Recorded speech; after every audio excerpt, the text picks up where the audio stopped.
శ్రీమాత్రే నమ. జయ గురు దత్తాత్రేయ నమ.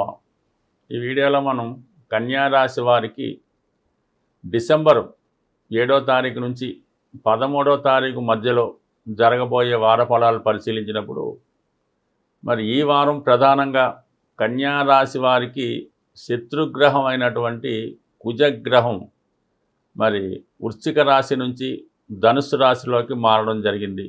అంటే కన్యా రాశికి చతుర్థ స్థానంలోకి మారడం జరిగింది. ఇక్కడ ఈ కుజుడు జనవరి 15 వరకు సంచరించడం జరుగుతూ ఉంటుంది. సో ఇంచుమించుగా ఈ సంచారం అంతా కూడా ఈ కన్యా రాశి వారికి ప్రతికూల ఫలితాలు ఇవ్వడం జరుగుతూ ఉంటుంది. ఏదైనా కన్యా రాశి వారి కుజుడు ఏ భావంలో ఉంటే ఆ భావానికి నష్టాన్ని ఇబ్బందిని కలగజేస్తూ ఉంటాడు. ఇప్పుడు ఈ కుజ ప్రభావం మన మీద ఏ విధంగా ఉండబోతుందని పరిశీలించినప్పుడు ముందుగా ప్లేస్ ఆఫ్ చేంజ్ అన్నది రావడం జరుగుతుంది. ఉన్న గృహం నుంచి, ఇంటి నుంచి, ప్రాంతం నుంచి ఇంకొక ప్రాంతానికి ఇష్టం లేకుండా మారడం అన్నది జరిగే అవకాశం ఉన్నది. చాలా కాలంగా అమ్ముడుపోని స్థిరాస్తి లాంటిది ఏవైనా ఉన్నా, అంటే వాహనం కానీ స్థిరాస్తి కానీ ఏవైనా ఉంటే అది ఈ సమయంలో మరి అమ్మడం జరుగుతూ ఉంటుంది. ఈ అమ్మడం కారణంగానే మీరు కూడా ఆ ప్లేస్ నుంచి వేరే ప్లేస్కి మారడం జరుగుతూ ఉంటుంది. అలాగే విద్యార్థులకి విద్యా సంబంధించిన విషయాల్లో ఆటంకాలు ఎదురవుతుంటాయి. కంపల్సరీగా కష్టపడి చదివితేనే తప్ప అనుకున్న మార్కులు సాధించలేకపోతుంటారు. తల్లిగారి ఆరోగ్య విషయంలో కొన్ని ఇబ్బందులు అన్నవి జరిగే అవకాశం ఉంటుంది. ఆ విషయంలో జాగ్రత్తగా ఉండాలి. ఇతరుల యొక్క ఆధీనంలో ఉన్నటువంటి మన స్థిరాస్తి కొంతవరకు ఇబ్బంది కలగడం కానీ, మనకు ఉన్నటువంటి స్థిరాస్తులు ఎదుటివారి కబ్జాకి గురవడం కానీ, మన ఆస్తి మీద ఇతరుల కన్నుపడడం కానీ జరిగే అవకాశం ఉంది. కాబట్టి ఏదైనా దూర ప్రాంతంలో ఉన్నవాళ్ళు వారి వారి యొక్క ఆస్తుల్ని జాగ్రత్త పెట్టుకుంటేనే మంచిది.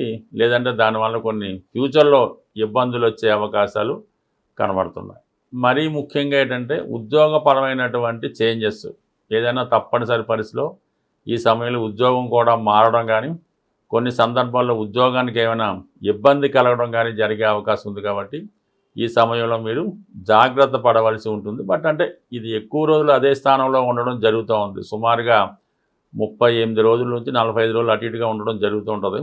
సో అది జాగ్రత్తగా పరిశీలించుకోండి. అంటే ఓన్లీ ఒక గ్రహం ఒక స్థానంలోకి వచ్చినంత మాత్రాన ఆ ఫలితం మనకి ఇవ్వడం అన్నది జరగదు. దాంతోపాటు మిగతా గ్రహాలు కూడా సపోర్ట్ చేసినప్పుడే ఆ ఫలితం మనం పొందడం జరుగుతూ ఉంటుంది. అది గోచారమైనా అవ్వచ్చు, దశ అయినా అవ్వచ్చు, మన జన్మజాతకమైనా అవ్వచ్చు. అయితే దానికి ఏమైందంటే దశమాధిపతి రాష్ట్రాధిపతి అయినటువంటి బుధుడు తృతీయ స్థానంలో సంచరిస్తూ వ్యయాధిపతి అయినటువంటి రవితో కలిసి సంచరించడం జరుగుతుంది. అంటే వ్యయాధిపతి దశమాధిపతి కలిసినా ఉద్యోగంలో చేంజెస్ వస్తాయి. దశమాధిపతి 3లో ఉన్నా 8లో ఉన్నా ఉద్యోగంలో ఇబ్బందులు మార్పులు వస్తూ ఉంటాయి. ఈ విధంగా చూసినా ప్రొఫెషన్ పరంగా వృత్తిపరమైన చేంజ్లు రావడం జరుగుతూ ఉంటుంది. దశమాధిపతి రవితో కలిసి ఉండడం వల్ల ఉద్యోగంలో కొన్ని ఇబ్బందులు, అలాగే కొంత అధికారుల వల్ల వేధింపులు, చికాకులు రావడం జరుగుతూ ఉంటుంది. ఇక శుక్రుడు ధన భాగ్యాధిపతిగా ప్రస్తుతం 3వ స్థానంలో రవితో కంబస్ట్ అయి ఉండడం వల్ల ఆర్థిక పరంగా చాలా ఇబ్బంది కలుగుతూ ఉంటుంది. మీ కుటుంబంలో ఎవరో ఒకరికి ఒక విధమైనటువంటి అనారోగ్యపరమైన సమస్యలు లాంటివి వచ్చే అవకాశం ఉంది. బట్ లేదా ఏదో కారణం వల్ల మీ కుటుంబంలో ఒకరు దూర ప్రాంతం కానీ, వేరే ప్రాంతం కానీ, విదేశం కానీ వెళ్ళే అవకాశాలు కూడా రావడం జరుగుతూ ఉంటుంది. బట్ ఏదైనా ఈ వారం అనుకోకుండా కొన్ని జర్నీలు కుటుంబ సభ్యులతో కలిసి చేయడం జరుగుతూ ఉంటుంది. బట్ ఏదైనా మిగతా గ్రహాలు దశమంలో ఉన్నటువంటి గురువు కంప్లీట్గా ఈ రాశి వారికి వృత్తిలో ఒక మేధావి, బాగా అనుభవం కలిగిన వ్యక్తుల సహకారంతో వృత్తిని ఏదో విధంగా వృత్తిలో ఉన్నటువంటి లోటుపాట్లని సరి చేసుకుంటారు. ఒక క్రమ పద్ధతిలో మీ యొక్క వృత్తి జరిగే విధంగా మార్పు చేసుకుంటూ ఉంటారు. అయితే కుటుంబంలో ఏదో ఒక శుభకార్యం కానీ, ఒక పెళ్లి ప్రయత్నం కానీ నెరవేరే అవకాశం ఉంది. చాలా కాలంగా ఎదురు చూస్తున్నటువంటి దూరమైన కుటుంబ సభ్యులు ఈ వారం మీతో కలుసుకోవడం కానీ, కనీసం ఫోన్లో మాట్లాడడం కానీ, కొన్ని కమ్యూనికేషన్స్ ఈ వారం కుటుంబ సభ్యులతో, అంటే దూరమైన కుటుంబ సభ్యులతో కానీ, దూరంగా ఉన్న కుటుంబ సభ్యులతో కానీ జరిగే అవకాశం ఉంది. అలాగే కొన్ని అనవసర ఖర్చులు కూడా నమ్మక ద్రోహం వల్ల, మోసం వల్ల జరిగే అవకాశం ఉంది. ఏదో ఇది ఈ కార్యక్రమం చేస్తే మీకు ఇది కలిసి వస్తుంది, ఈ విధంగా ఇది చేసుకోండి అని ఎవరో ఒకరు చెప్పడం వల్ల దానికి కొంత ఖర్చు పెట్టి కాలం శ్రమ ఉదయం వృధా చేయడం జరుగుతుంటుంది కాబట్టి ఏదైనా ఈ మూఢనమ్మకాలకు సంబంధించినవి కానీ కొన్ని యంత్రాలు పూజలు జ్యోతిష్యం లాంటి వాటి విషయంలో గమ్ముని ఎవరిని పడితే వాళ్ళు నమ్మకుండా చాలా వరకు జాగ్రత్త పడండి. అనవసరంగా కేవలం ఏదైనా పూజల పేరుతోనో యంత్రాల పేరుతోనో డబ్బు ఖర్చు పెట్టడం అనేది ఈ సమయంలో మీకు వేస్ట్గా ఉంటుంది. వ్యక్తిగతంగా మీరు చేసుకునే ఏ ప్రయత్నం అయినా ఏదైనా ఒక పూజ కానీ ఒక దైవబలం కానీ ఒక నోము కానీ కంపల్సరీగా కలిసి వస్తే ఇతరులు చేయించినవి మాత్రం అంటే మీరు ధనం ఇచ్చి ఇతరులతో మీ బదులుగా చేయించినవి మాత్రం సాధ్యమైనంత వరకు పెద్దగా మీకు వర్కౌట్ కాకపోవచ్చు. ఆ విషయాన్ని కూడా గమనించండి. అంటే ఏదో విధంగా మీతో మోసగించి మోసపోవడం కానీ మోసపూరితంగా ధనం పోగొట్టుకోవడం కానీ జరిగే అవకాశం ఉంది. ఈ విషయంలో జాగ్రత్త వహించండి. మరీ ముఖ్యంగా మీరు ఏదైనా ఒక ఇంటర్వ్యూకి వెళ్ళినా ఒక సెటిల్మెంట్కి వెళ్ళినా ఒక ఒప్పందానికి వెళ్ళినా ఖచ్చితంగా మీ వైపు విజయం అన్నది తప్పకుండా ఉంటుంది. కానీ వివాహ ప్రయత్నాల విషయంలో కొంత ఆటంకాలు ఎదురవుతూ ఉంటాయి. పెళ్లి ప్రయత్నాలు వాయిదా పడుతుంటే భార్యాభర్తల మధ్య కూడా అంత అన్యోన్యమైనటువంటి దాంపత్యం ఉండకపోవచ్చు. ఏదైనా మీకు మంచి ఫలితం జరగాలంటే ఈ వారం అంతా కూడా ఇంచుమించుగా జనవరి 15 దాకా హనుమాన్ చాలీసా పారాయణ, ఆంజనేయ స్వామిని పూజించడం, ప్రతి మంగళవారం హనుమాన్ ఆలయ దర్శనం వల్ల చాలా ఇబ్బందుల నుంచి బయటపడే అవకాశం ఉంటుంది. సాధారణంగా మన జన్మ జాతకం అన్నది దాంట్లో ఉన్నటువంటి దశలు యోగాలు ఇవన్నీ కూడా బ్యాంకులో దాచుకున్నటువంటి ధనం లాంటిది, లేదంటే మన పేరుతో భగవంతుడు బ్యాంకులో డిపాజిట్ చేయడం ధనం లాంటిది. ఈ గోచారం అన్నది ఈ గ్రహాలు మారినప్పుడు మనం విత్డ్రాల్ చేసుకోవడం, మన అవసరానికి ధనం తీసుకునే విత్డ్రాల్ టైం అన్నది ఈ గోచారం మనకి చెప్తూ ఉంటుంది. అయితే మనకి బ్యాంకులో ధనం ఉంటేనే కదా మనం ధనం విత్డ్రా చేసుకోగలం.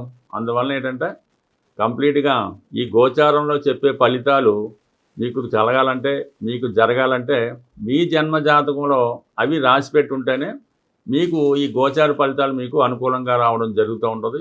అంటే ఎవరైతే మీ యొక్క జన్మ జాతకంలో ఫలితాన్ని ఇంప్రూవ్మెంట్ చేసుకుందాం అనుకున్నారో వాళ్ళు మీకు ఒక మంచి ఆస్ట్రాలజర్ను అంటే మీకు పెద్దవాళ్ళు ఎవరన్నా ఉంటే వాళ్ళతో సంప్రదించి మీ యొక్క జన్మ జాతకాన్ని ఇంప్రూవ్ చేసుకొని ఆటోమేటిక్గా మీ గోచారం కూడా మంచి ఫలితం ఇవ్వడం జరుగుతూ ఉంటుంది.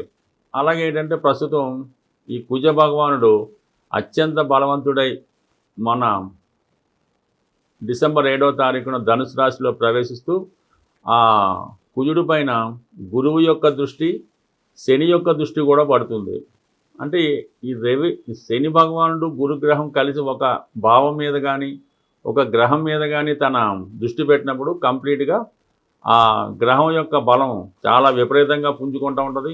అలాగే ఆ రాశి యొక్క బలం కూడా పుంజుకోవడం జరుగుతూ ఉంటుంది. అందువల్ల వివిధ జాతకాల్లో ఏదైనా మీ జన్మ జాతకంలో కానీ గోచారంలో కానీ కుజుడు కంప్లీట్గా తన ఉన్న భావాన్ని ఇస్తే అత్యంత ధనవంతుణ్ణి లేదంటే అత్యంత దుఃఖపడే విధంగా దారిద్ర్యాన్ని కూడా ఇవ్వడం జరుగుతూ ఉంటుంది. కాబట్టి కంప్లీట్గా ఇప్పుడు ఉన్నటువంటి ఈ కుజుని యొక్క స్థితి ప్రకారం మీరు జనవరి 7 నుంచి జనవరి 15 మధ్యలో కుజగ్రహ అనుగ్రహం కోసం కుజుని యొక్క శాంతి కానీ కుజునికి అత్యంత బలమైన గ్రహం అలాగే భగవంతుడు ఆంజనేయ స్వామిని ఆరాధించడం వల్ల సుబ్రహ్మణ్య స్వామిని పూజించడం వల్ల అంటే మనకి ఆంజనేయ స్వామిని పూజించడం వల్ల ఉద్యోగ ప్రయత్నాలు నెరవేరుతాయి, వివాహ ప్రయత్నాలు, అలాగే అన్నదమ్ములతో ఉన్నటువంటి సమస్యలు, స్థిరాస్తితో ఉన్నటువంటి సమస్యలు ఆంజనేయ స్వామి ద్వారా కుజుడు మీకు అనుగ్రహిస్తాడు.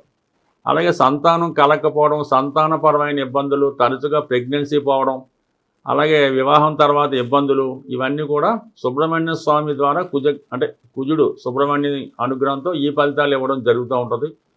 ఏదైనా మీకున్నటువంటి సమస్యను బట్టి అటు సుబ్రహ్మణ్య స్వామిని కానీ ఆంజనేయ స్వామిని కానీ అంటే ఆంజనేయ స్వామి అయితే సింధూరంతో అభిషేకం చేసి వడమాల నైవేద్యం పెట్టి మరి ఈ విధంగా తమలపాకులు దండ వేయడం వల్ల ఆంజనేయ స్వామి ప్రసన్నం అవుతాడు. ఖచ్చితంగా 8 వారాలు చేయడం వల్ల అంటే ఇంచుమించుగా ఈ టైం అంతా కూడా డిసెంబర్ 7 నుంచి జనవరి 15 మధ్యలో వీలైతే ప్రతిరోజు ఆంజనేయ స్వామిని ఈ విధంగా పూజించడం వల్ల రుణ సమస్యల నుంచి బయటపడతారు. అలాగే సుబ్రహ్మణ్య స్వామిని ఈ సమయంలో పూజించడం వల్ల సంతానానికి సంబంధించిన సమస్యల నుంచి బయటపడడానికి చాలా విలువగా ఉంటుంది. ఏదన్నా ఒక గ్రహం బలంగా ఉన్నప్పుడు ఆ గ్రహానికి మనం పరిహారం చేసుకుంటే ఆ గ్రహం మనకి ఫలితాలు ఇవ్వడం జరుగుతూ ఉంటుంది.